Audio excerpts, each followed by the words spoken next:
Bonjour et soyez les bienvenus à cette vidéo. Mon nom est Carole Simons, je suis une musicienne professionnelle belge. J'enseigne le chant et le solfège, entre autres. Aujourd'hui, je vous parle des microcardioïdes. Alors, la personne à qui vous devez absolument parler si vous êtes en studio, c'est votre ingénieur du son. Lui, c'est mieux que moi. Ici, c'est une vidéo informative. Le microcardioïde prend le son un peu comme si c'était un cœur. Donc, vous avez le micro qui est là et vous avez toute cette prise de son devant lui que moi, je vais émettre et qu'il va cerner un maximum et enregistrer au maximum.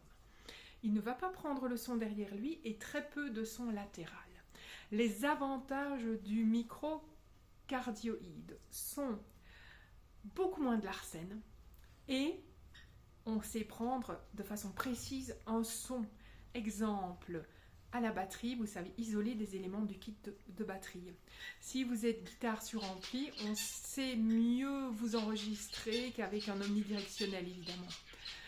Les instruments solistes que vous ajouteriez à votre album peuvent être pris aussi. Par contre, dans les points un petit peu négatifs, il y a le fait que si vous avez l'habitude de bouger en jouant, on va avoir une modification du son dont on ne veut absolument pas.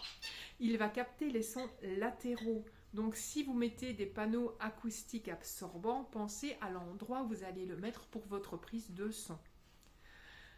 Il ne convient pas aux enregistrements live, aux festivals, aux fanfares, aux harmonies, aux chorales. Il existe un supercardioïde et un hypercardioïde qui ont une petite prise de son à l'arrière. L'intérêt par rapport à l'omnidirectionnel, c'est qu'il y a moins de l'arsène. Je vous donne rendez-vous demain pour une autre vidéo. Passez une excellente journée. Pensez à liker, partager, cela m'aide beaucoup et cela m'aide surtout à continuer. Belle journée à vous.